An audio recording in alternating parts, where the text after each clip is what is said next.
Good evening again and welcome to another edition of Constituency Watch. Tonight we will still remain in the central region where a constituency with an interesting history has caught our attention.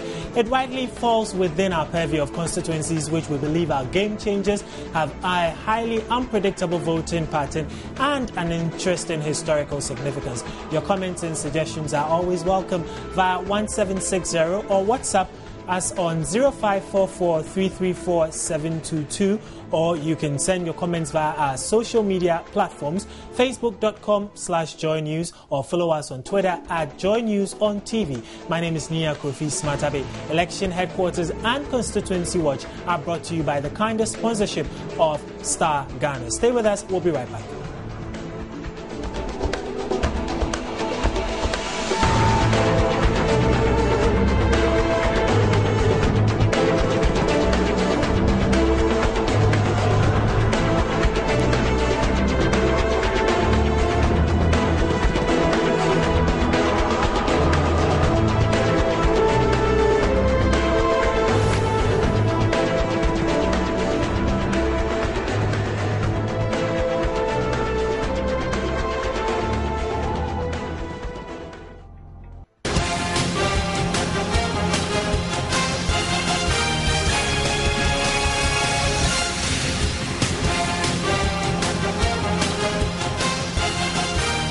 Your election headquarters on TV, radio, and online. Election headquarters supported by Star Ghana and Infobox.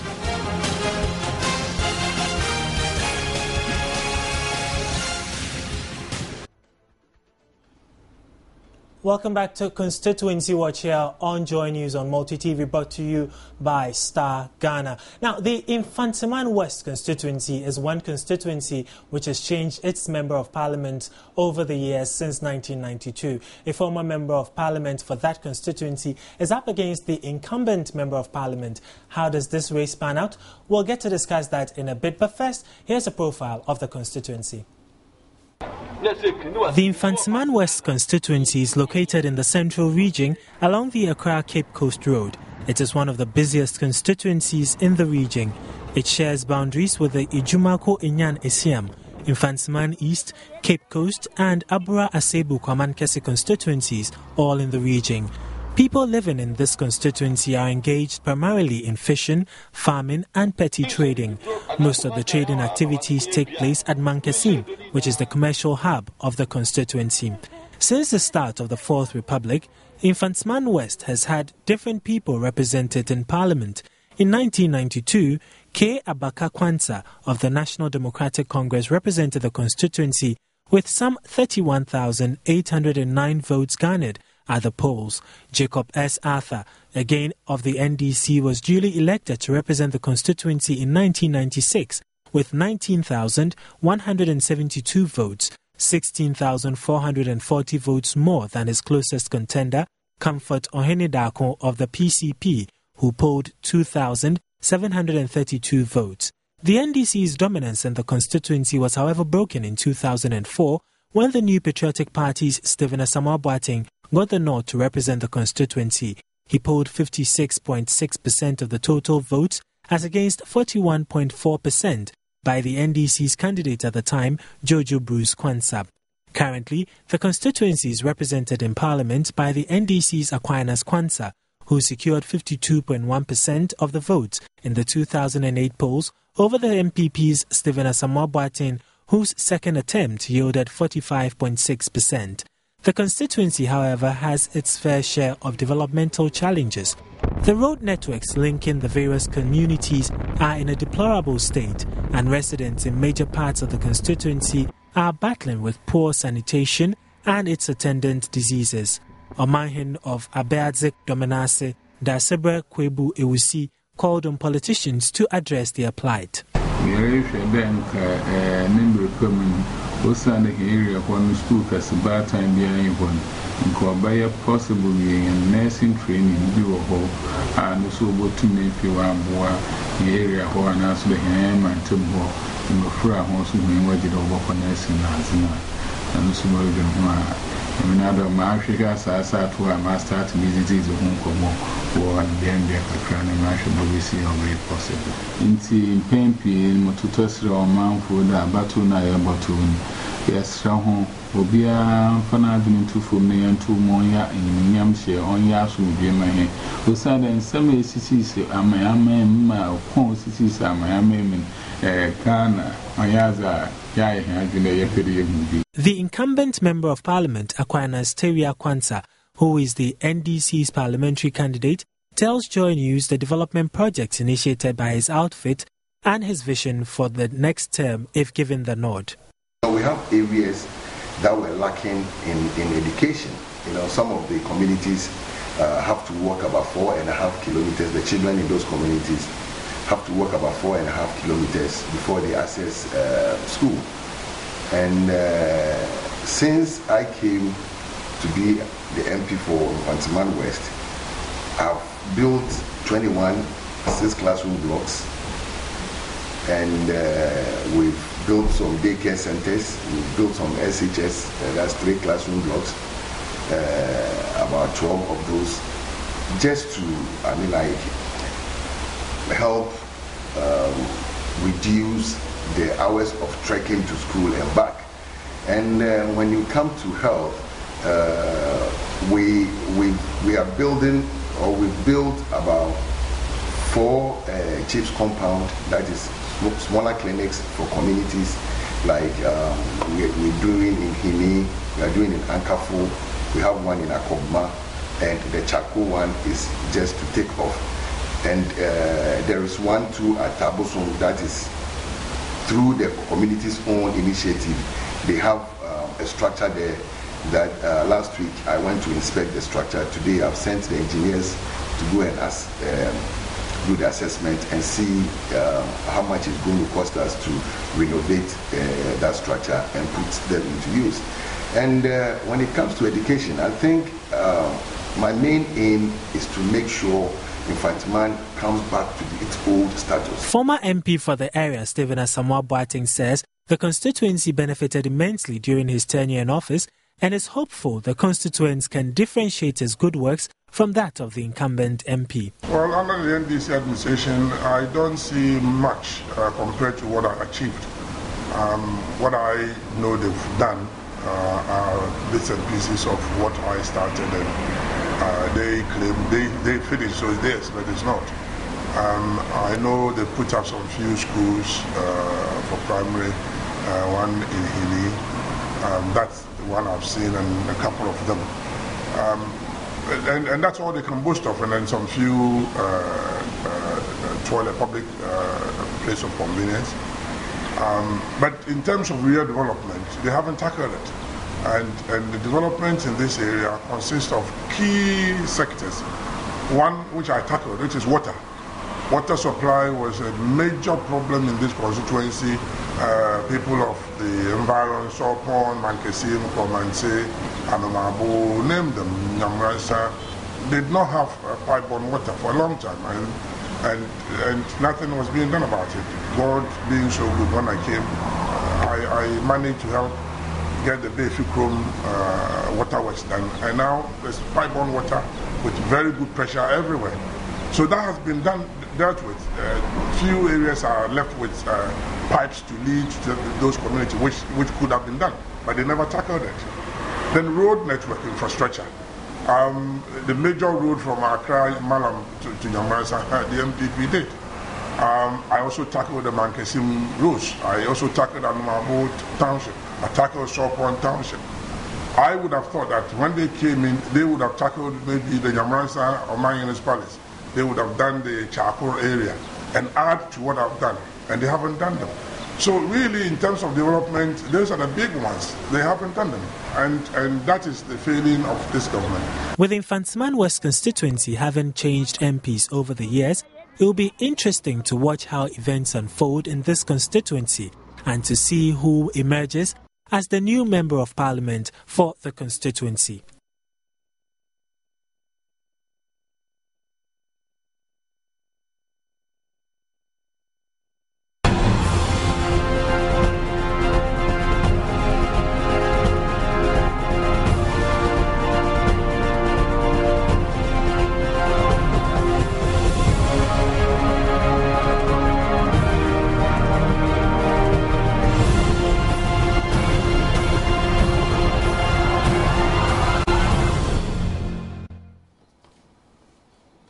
Okay, so that was our profile of the Infantsman West constituency, and we will be speaking to some of the aspirants for that constituency. Right now, I understand we have Mr.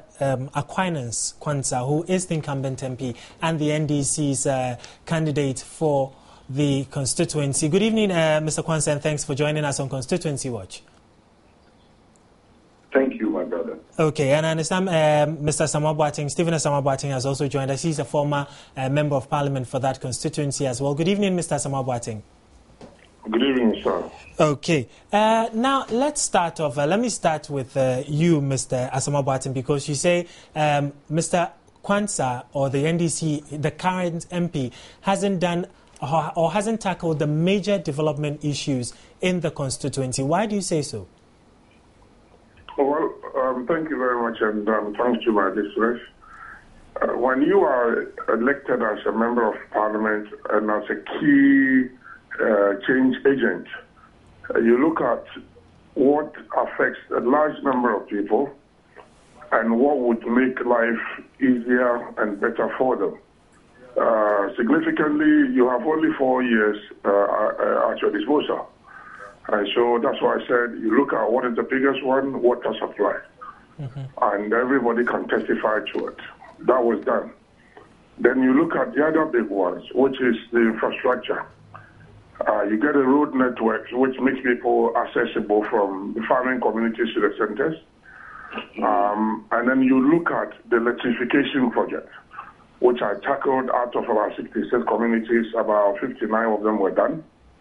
And then the last one you look at is the occupation or the job provision. You look at the farming, the trading, and the fishing community, which are the 3 key components that we have here. And then you look at what are the inputs, and we supply the inputs at a very reasonable rate on credit to the fishing community. Then you look at the market in Mankasim, which is where the trading activity take place. Yeah. And I tackled the Mankasim market. And we expanded it, but we need to build a new one. And then I looked at the farming communities where we provided them with facilities to process their produce. So those are the 3 key things that we did. But of course, there's more to be done, and that's why I said I did the major activities. Okay, but he also spoke about, in the video we just saw, Mr. Kwanzaa has spoken about schools that he's built, daycare centers, SHSs, which is cutting down the number of minutes, or if you like, the span of time students will have to spend trekking from one community to another community for education. Isn't that also part of the developmental challenges that has been solved in that constituency? Well, I never said education was not.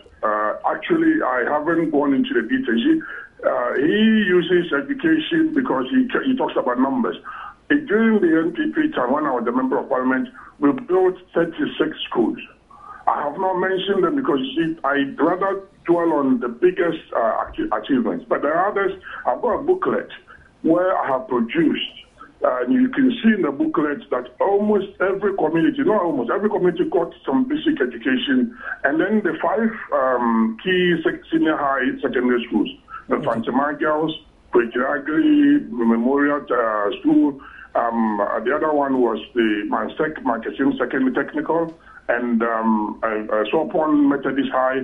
The infrastructure development took place, including Abiaze State College, where the inputs such as cement were provided to them to start, because that one they didn't even have the land, they were just acquiring the land. So we tackled all of them, and I heard him on his program saying he's built 32 schools. So I did more. But the question is, I have produced them in a booklet. Okay. He hasn't produced any booklet even to say. They're just talking by word of mouth. There's no proof of it. Okay, Mr. Kwanzaa. Hello, Mr. Kwanzaa. Yes, hello. Yes, okay. So how do you respond to Mr. Asamoah Boateng's comments so far about the developments of the constituency? Thank you, my brother. I will say good evening to my constituent. Okay. Yeah, he's said a lot.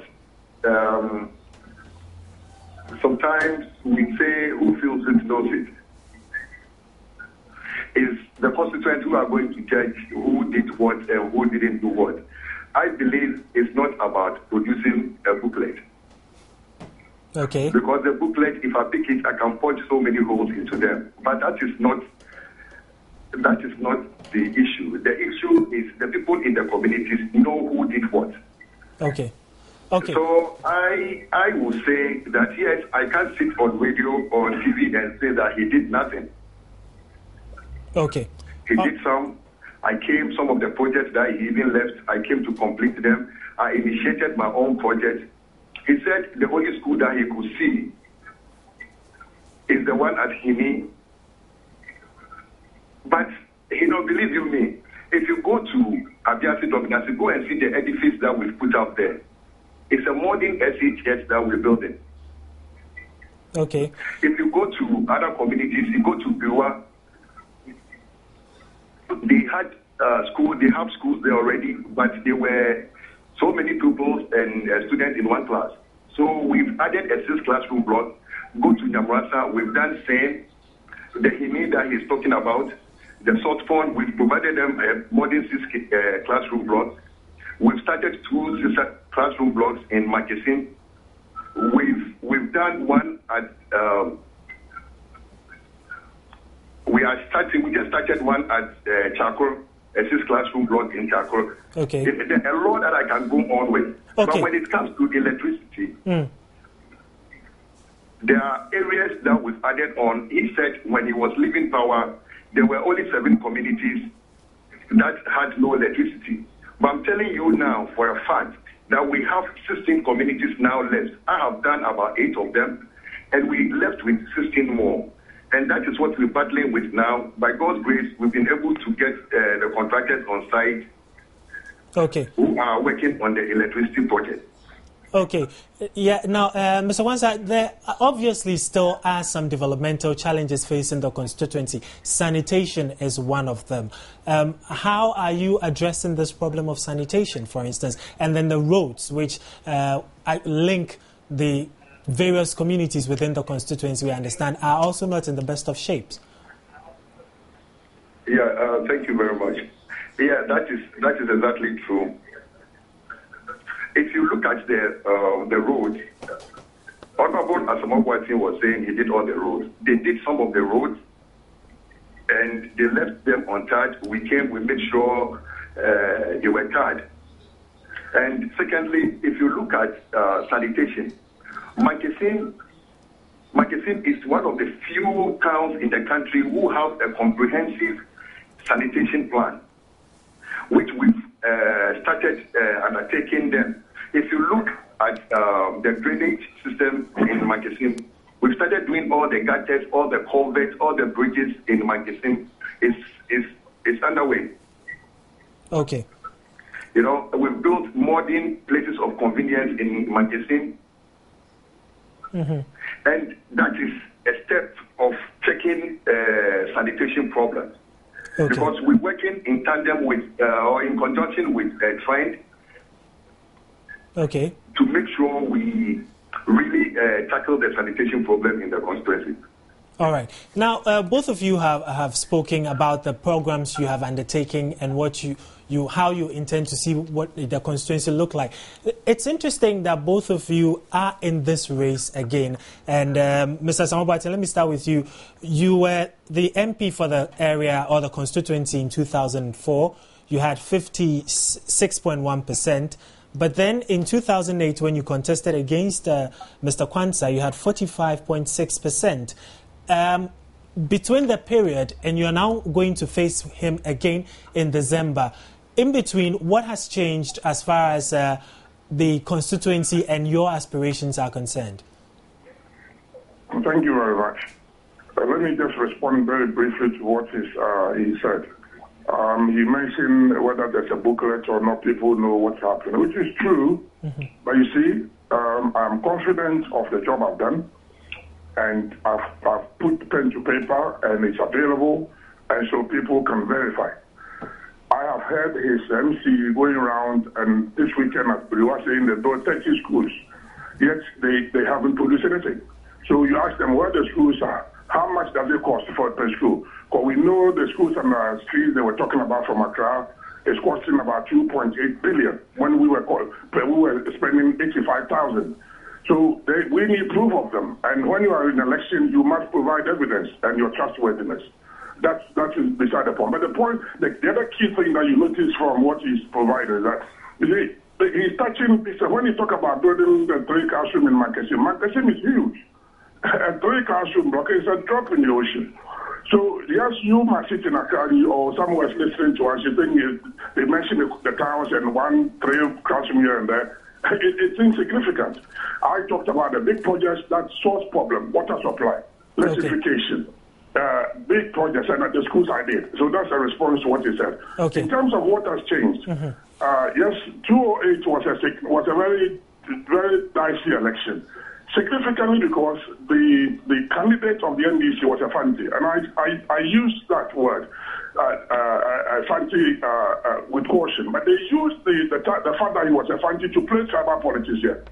They went on to say that, in fact, in their rumor-mongering thing on the ground, Asabi is an Ashanti. Listen to his name, Asamoah General. And this was sitting down. Now, Yengi Paba, Fanti, I think we'll show you. And so, all along the coast here, it was like a fancy man, let's go that way. Okay. Apart from that, it's also the propaganda, which unfortunately my colleague Akwanas is now fearing into that. And I've cautioned him that let's stay away from there. He keeps on saying, Asabi is arrogant, this. Now, the last time he was on air, he was quoting some Hudario case, which is never true. I never. We're not going into the Hudario case. So if you can tell us, I'm just using as an example he cited. Okay. Because he says I am arrogant, but he has no judgment of my character. I don't change because somebody wants to label me. I am self-assured person. I'm assertive. I am confident. I've made life 54. I've built my life both outside and here. I've done my masters. And so I'm not the type you can push around. But some people don't take people who are confident easily. They think they are arrogant, but I'm not. I am self-assured. Okay. But see, he hasn't got but when he uses the Hudarokan as an example, I want to condemn that that's not true, because I was never involved. I was not cited by any court. I was not asked to do anything by any court. But you see, this is the kind of politics with the propaganda they use. So now, luckily for me, I've had time with the people. They understand that I was information minister, and so I had to respond to wrong accusation by the opposition then. And usually here, they don't like people who talk plenty on the radio. So yes, it worked against me because I was always on air and all that. Okay. But this time, my strategy has changed. I'm doing what I call the submarine approach. What is that? Where the U-boat is under the water, but you said that we see the Tomahawk missile flying up. You never know where the U-boat is. Okay. So this is a new approach.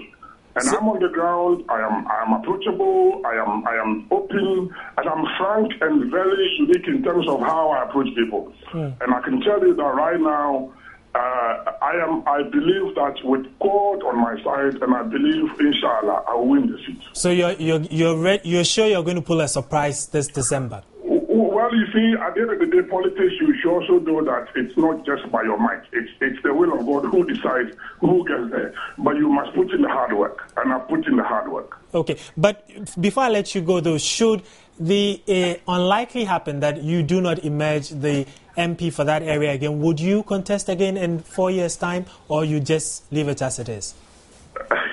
Seeing that you've been MP for the constituency before. You are jumping the gun. I believe, inshallah, with God on my side, and I've done a lot of work on that. Okay. Hard work is what politicians must do. You can never determine. Electorates have the say.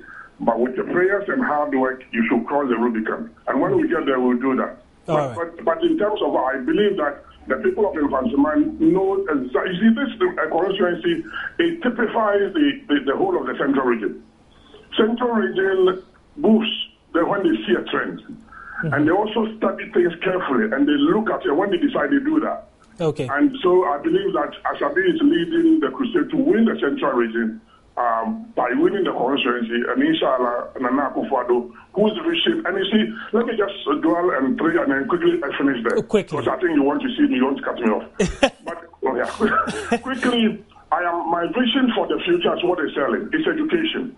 that Nana Akufo-Addo takes the senior high level free to that level. My scholarship takes people beyond that to vocation, technical, university, polytechnic. That I've set up a scholarship to do.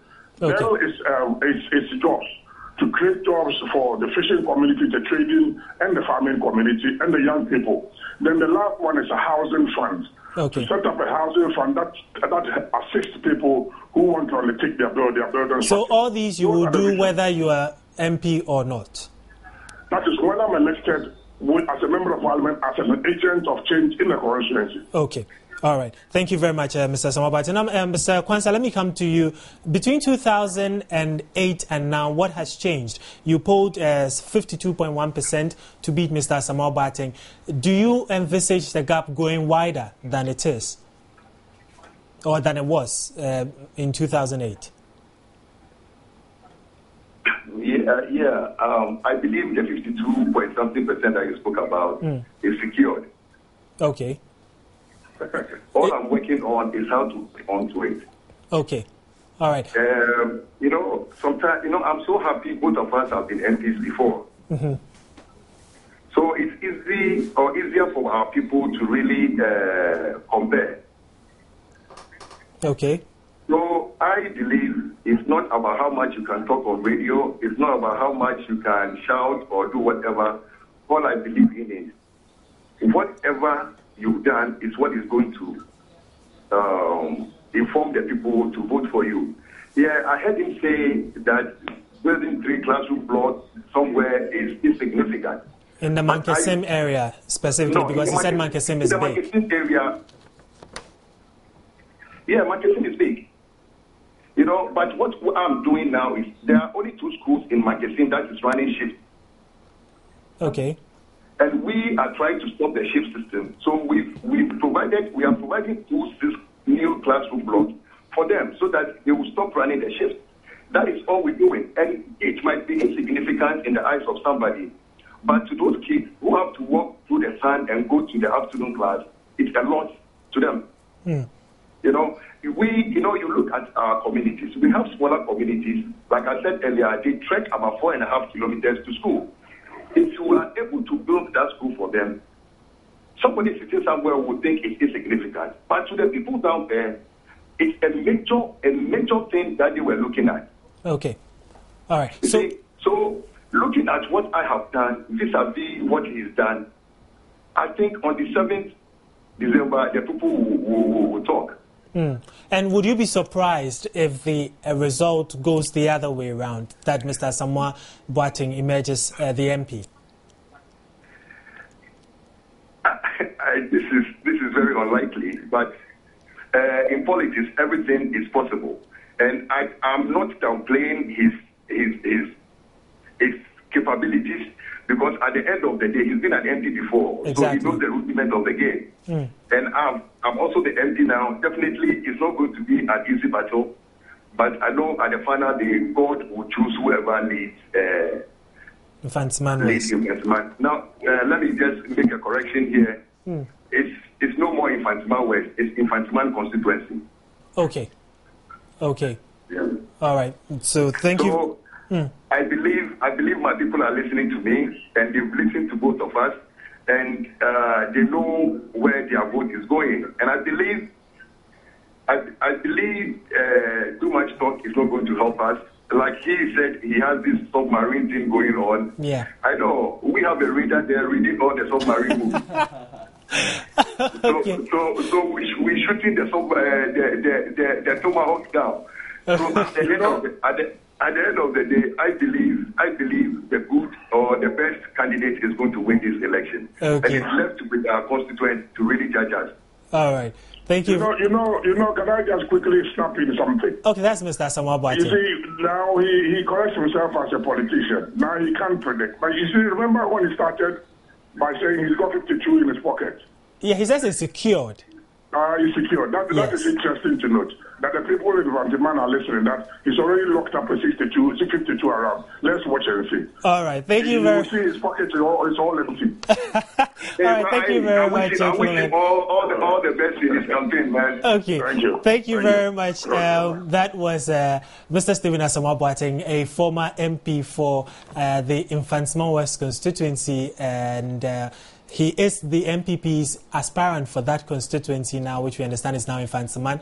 And then also we spoke to Aquinas Teria Kwanzaa, who is the NDC's candidate for that constituency in Infantsman, and he is the incumbent MP, and both of them are sure of winning the December elections. Like I said earlier in the show, it is an interesting constituency which has not maintained the same person for quite a long time, since 1992. So let's see how it plays out as December approaches. Our eyes are definitely on that constituency, and we will see how events unfold. But in the studio with me is Peter Ankoma. He is the deputy editor of the Daily Dispatch newspaper. He was with me on Friday, and he joins me again tonight. Good evening, Peter.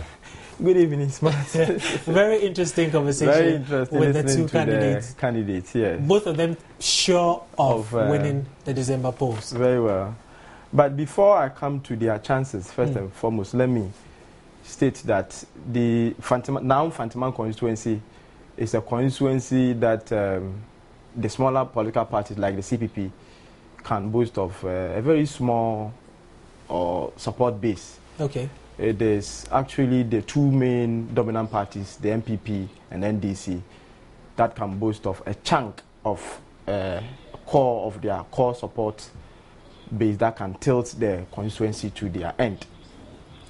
Per our analysis, we believe that there are about 4,000 to 5,000 voters that determines who wins the constituency. So we call them floating voters. Okay, Peter, sorry to catch you in. There's some breaking news right now. There's a fire at the Medina market, we're told, and so let's cross over live to that's the picture of the fire at the Medina market on your screens right now, and it just started this evening, we understand. So those are the fires. It looks like the fire officers are already on the ground trying to douse the fire, which has engulfed part of the market, as we can see on our screen.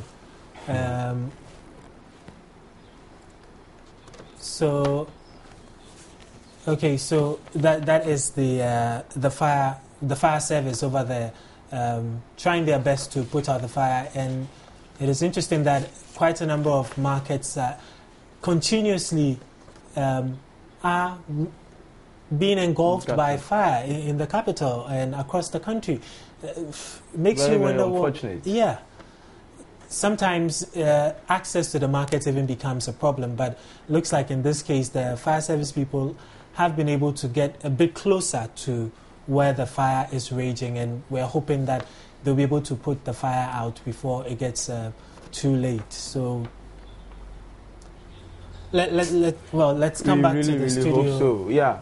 So, like I was saying, it is a constituency that we've been able to identify about 4,000 to 5,000 voters who determines who wins the constituency. Okay. So, the two dominant parties, NDC and MPP, what they should be able to do is first to be able to get their people united. Okay. Once you get a united front, then you will be better placed to go out there and battle for the 4,000, 5,000 voters. And those voters necessarily... Are they the floating ones, or they are like the decision makers? As we can like the decision makers, they are the floating voters. Okay. Sure. They do not necessarily vote based on party lines or based on tribal or any other reason. They are the people of the middle class that considers their pockets, more or like. They look at the candidates themselves, how popular and how appealing they are, and whether they will feel comfortable working with the candidates, the personality of the candidates.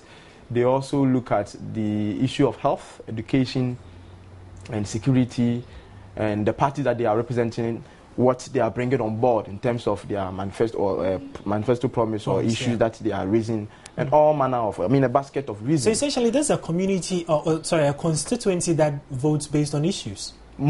Yes, of course, the two main parties have a chunk of their core support base, but about 4,000 to 5,000 voters here, who determines who wins the seat, are people who vote on issues, more or like. And of course, personalities, parties, and all those things. But let me give you some historical background of the constituency. You remember in 1996, the MPP had what they call the Great Alliance, where former Vice President Aka was the running mate to former President Kufuor. And so the MPP and the CPP in some constituencies fielded one candidate. So this constituency was one of the constituencies that the MPP and the CPP fielded a candidate. And yet the NDC won the seat. In the presidential election in 1996, the NDC polled 22,294 as against the MPP 20,107. Remember, the CPP didn't contest. There was that Great Alliance candidate. So the margin of victory in 1996 was 2,187. So you see the strength of the three parties in 2000 elections, where the MPP contested, the CPP contested, and then the NDC also contested. So in the 2000 elections, the NDC contested, and this time Mr. Jacob Atta of the NDC polled 16,018 votes, representing 40.4%. The MPP and Madam Edna Atta also contested, and they polled 13,828 votes. The CPP also contested, and Mr. William Bachman also got 8,708 votes, representing 21.9%. The margin of victory between the MPP and the NDC in the parliamentary elections was 2,190 votes. In the presidential elections, I've told you that it's considered that is quite close in terms of the margin of victory. So in the presidential election in 2000, the NDC had 17,392, and the MPP had 17,106 votes. The margin of victory was just 286 votes in the presidential elections. By 2004, the MPP changed their candidates, and then this also changed their candidates. Remember, I've told you that the two parties have a chunk of core support base. What is left is for them to go and battle about 4,000, 5,000 who are the kingmakers in the constituency. So this time, 2004, there was a higher voter turnout, about 84.7% of voter turnout. So the MPP presented Mr. Stephen Asamoah Boateng this time, and this time he won the seat. By then he had worked at the castle and had helped a lot of people in the constituency. His popularity was also quite good, in that the people felt that he was somebody they could feel comfortable working. They also thought that he was somebody who could easily represent them in parliament, and so they voted for him. He polled 28,081, representing 56.1%, as against the NDC and Mr. Jojo Buskwansa, 20,552 votes.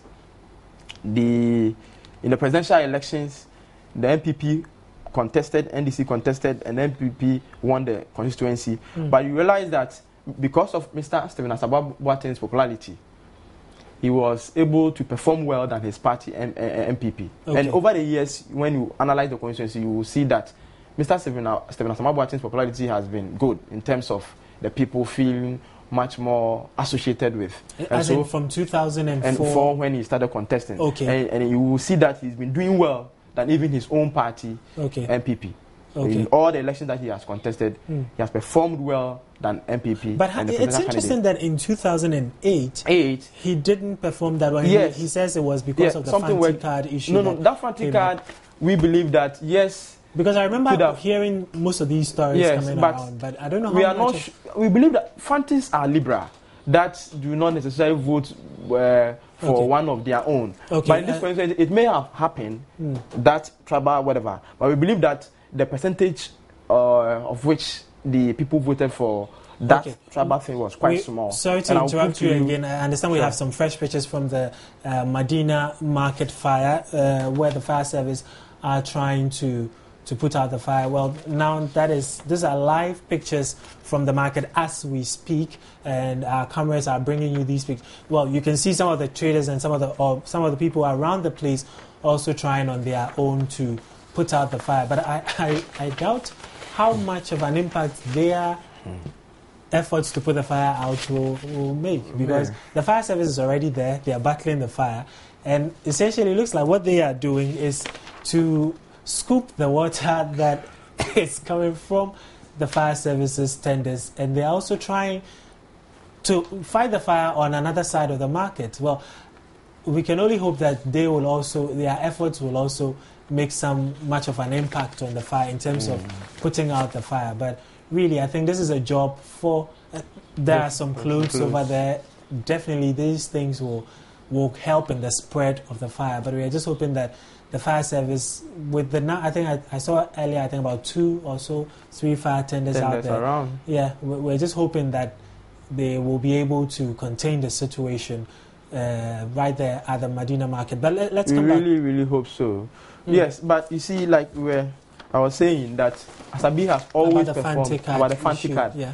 We believe that even though, yes, it did happen, but we don't believe that it caused quite any huge impact in terms of determining who won the constituency. Asabi himself had a challenge in 2008 elections. We remember in their primaries, he was accused of campaign delegate when an Accra-based lawyer Kweku Pinsel decided to contest him, if you remember. He had some strong challenge when lawyer Pinsel wanted to contest him, and he was accused of moving the delegates from one hotel to the other, and that's in the end he won, and so he couldn't marshal his core support base to go out there to battle Mr. Aquinas of the 3,000, 4,000, 5,000 voters that we talked about. So because he had a challenge within, that sort of worked against him in 2008. But this time around, he's been able to settle most of the issues, and he's now and it's actually been on the quiet for some time since he lost. He now represents a united MPP now.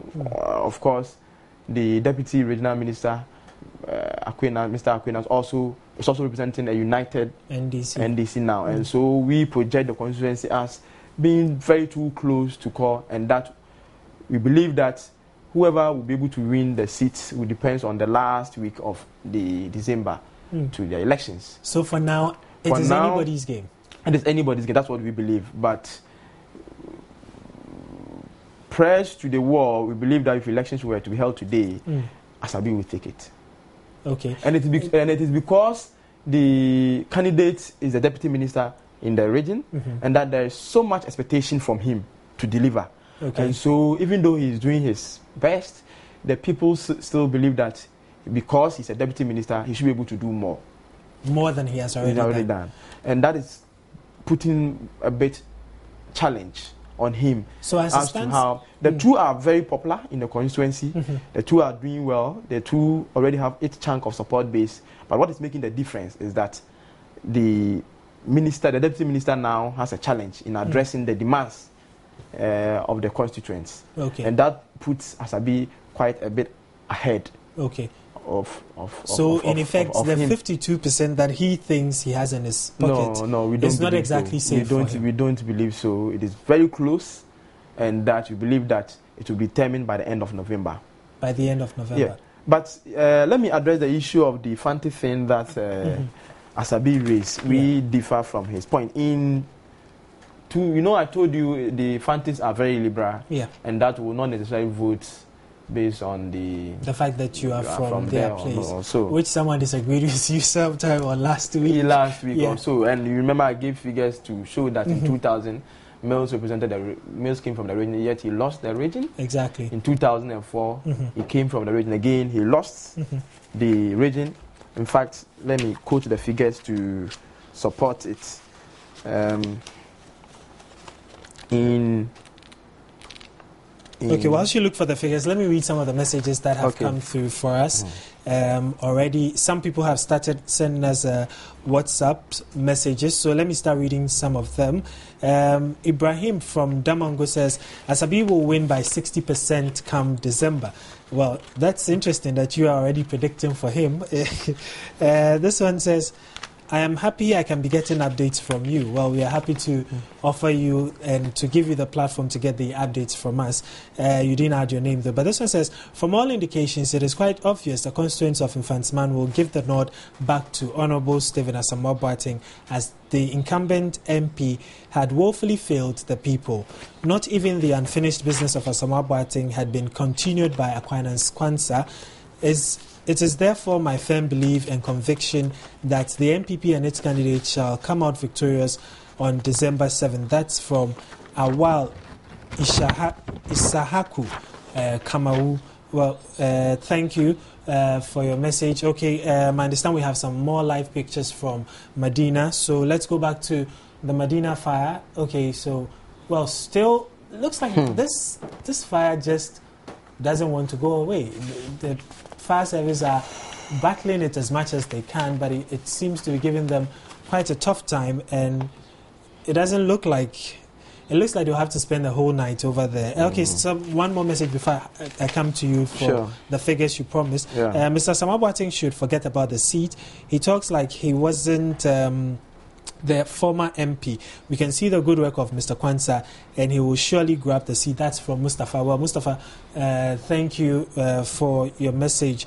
Okay, wow. Now that is the core of the fire from the Medina market. It's a terrible sight right there, but we are only hoping that the fire service will be able to get access to the core of the fire, because the attendants are already out there and they are trying their best to put that fire out. But it looks like they still have some more work to do as far as this fire is concerned. My goodness. Yes. Yeah, Peter. So, like I said, in the central region 2000, President Mills came from there. He lost in 2004. He was still Fanti. Yet they lost to the MPP by a margin of victory of 136,906 votes in 2004. So in 2008, the region changed, and this time voted for the NDC and Professor Mills, the late President Mills, with a margin of victory of 31,461. So when it happened, we decided, Daily Dispatch, we decided to find out why the region didn't vote for Professor Mills in 2000 and in 2004, but decided to vote for him in 2008. So we took about 10 constituencies that are very swing in the central region. The Cape Coast, the Uti Senyam, Fantaman West, KEA, Agona West, Gomoa East, Gomoa West, Ajumako Inya and Esiam, Agona East, Efutu constituencies. And out of which we interviewed about, it differs. We interviewed about 130,000 voters in the Cape Coast, about 97,000 voters in the Utusenya, about 70,000 in West, Fantaman West, and many others. The results we gave are from March to September 2009. Now, the results we got from the research said that about 26% said that from the central region, so that they voted for President Mills because of the desire for change. 26% thought that, as of in 2008, they just wanted to change the MPP. 2% voted for President Mills because he was a Fanti. 29% voted for Professor Mills because of his personality, that he was capable and he was humble. 7% voted for the NDC and the late president because President Mills will be independent of ex-president Rawlings. You remember, which was a major issue in the past, the elections, that he was going to be controlled by the former President Rawlings. 32% voted for the late President Mills because he was the presidential candidate of the NDC.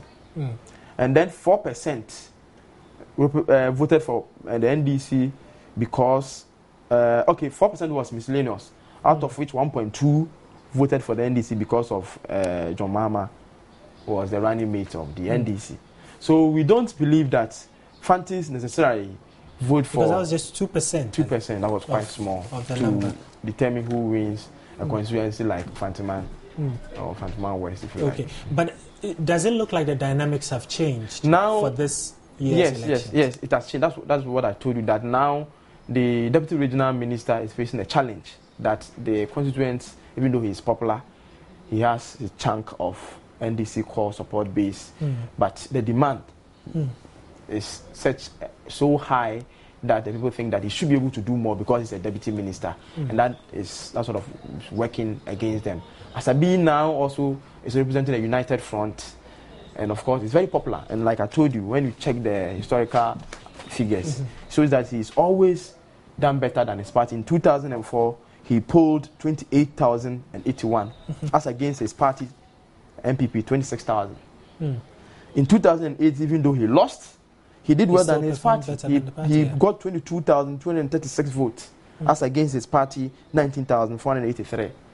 So there is something about him that the people like that they do vote for him based on. And now that he is having his chunk of core support base, is popular, and is now stationed there and is working very hard, that puts him a bit in the lead.